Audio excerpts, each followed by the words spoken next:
Hello guys, we are back with our next lecture. In this lecture, let us go through the next topic, that is a CSMA with CA. That is nothing but a carrier sense multiple access with collision avoidance. So in the last lecture, we discussed about collision detection, right? With collision detection, and in the previous to that lecture, we discussed about CSMA, right? Yes. Okay, so let us discuss in this lecture about collision avoidance, guys. So basically this CSMA with collision avoidance is mainly used for wireless, guys, because in a wireless, whenever we transmit these kind of band data, so previously I told you, right?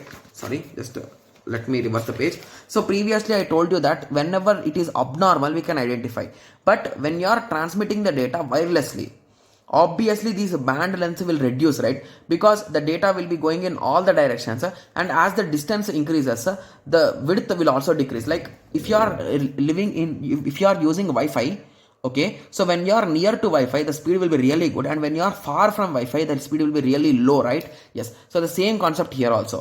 So whenever you are sending with a wire, these things will be really good, but when you send it wirelessly, so these width depends on the distance, guys. So that is the reason why these bandwidths cannot easily identify the collision. So that is the reason why we always try to do collision avoidance rather than collision detection here, whenever we are going with the wireless. Got it? Yes. So, and this is applied mainly for wireless, guys. Okay. Yes. So in a wireless network, much of the sent data is lost in transmission, and most of the time whenever you are transmitting the data from your antenna or from your sender device, so it will send in all the directions, right? And there is a high possibility that it will not even receive by the receiver, guys. Okay. Yes. So that is the reason why here the issues will be will not be with respect to collision, it will be with respect to loss age of packets. Okay. Yes. So the receiver signal has a very less energy, right? Yes. So the receiver signal will be of really less energy, therefore a collision may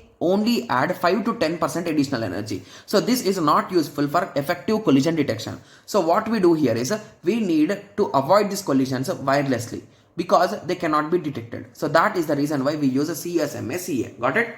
Yes. So what exactly we do here is we have a particular structure, guys. So whenever the channel is busy, what we do is we wait for a lot of amount of time. So I'm not saying for minimum time, we will wait for really long time, guys, to be clear. And once that whole waiting time is done, only then you will transmit the data. Okay, so what shall we do, guys? Shall I explain you with the flowchart or with the theory first? So let us go through the theory first, then it will be really easy for us to understand it with the flowchart. Okay, yes. So once you understood that the channel is busy, you will wait until the channel is idle. So once the channel is idle, you will start a particular timer, guys. That is nothing but interframe space. Okay, so first collision are avoided by deferring transmission. Even if the channel is found idle, it will wait for this particular time. So previously in Aloha and all those steps, we used to send them immediately. Like even in one persistence also, we will send it immediately. So if all the channels are sending the data immediately, at any moment of time there could be collision. So to avoid that only, we will use this random value. That is nothing but interframe space, guys. So this is a random value, and for each device it will be random. Okay, so that is the reason why there will be a lesser chance of collision now. Okay, so once this time is done, we will be starting one more timer. That is nothing but contention window timer. Okay, so what we do here is we will first select a random number, guys. Okay, so random number of slots are selected as it is a wait time. Okay. Okay, so with that random value R, whatever we got, we will perform an operation that is a 0 to 2 power k minus 1. So basically the random number will be in between this value, guys. So if you recall, what is the value of k, guys? K is nothing but the number of failures, right? Yes. So based on this value only, the R value will depend. So here what exactly R is, so if you observe here carefully, I drawn some slots, right? So this many slots will be taken. So if R is a 10, you will take a 10 of these slots. Got it? Yes. And you will wait for each and every slot to complete. Okay. So once, so assume that you are here now and you started the slot timer. So first slot is done. So once one slot is done, you will again check this, you will again sense the medium, guys. So whether if there is any traffic or not, you will check. Okay, so after each time slot, station needs to sense.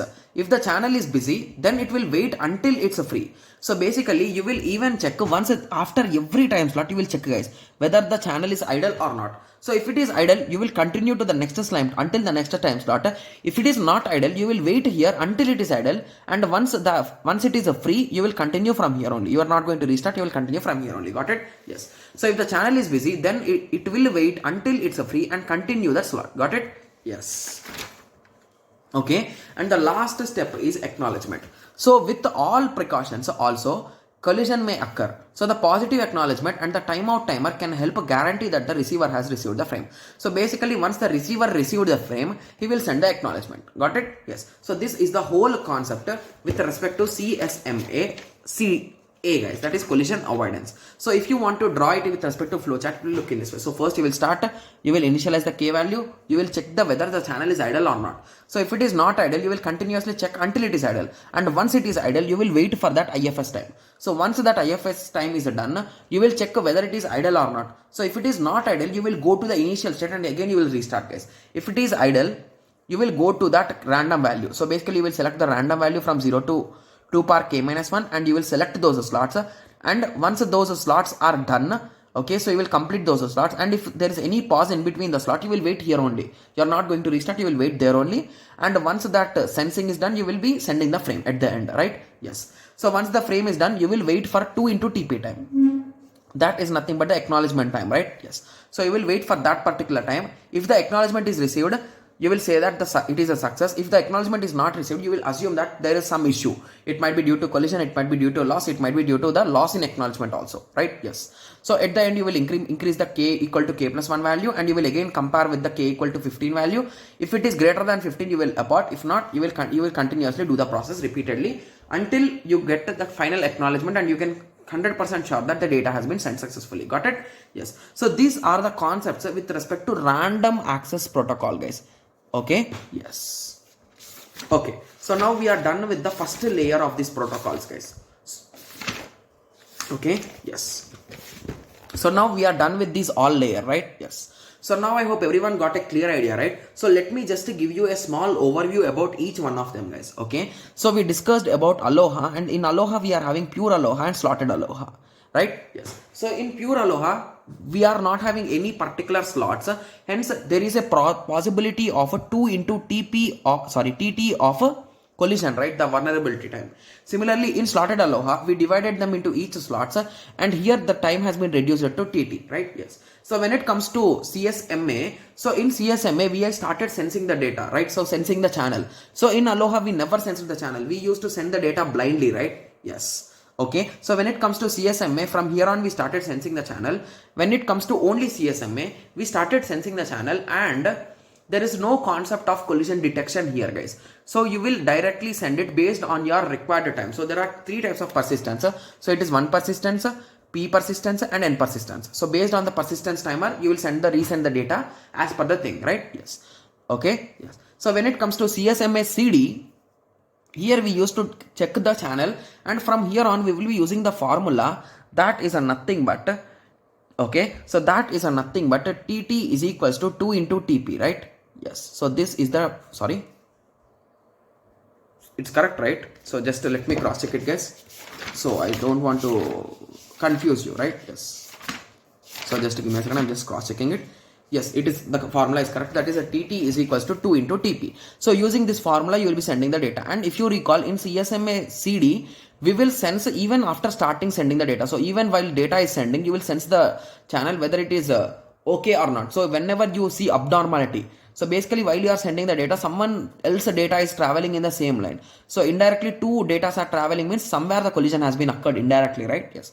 So with that understanding, we are going to detect the collision.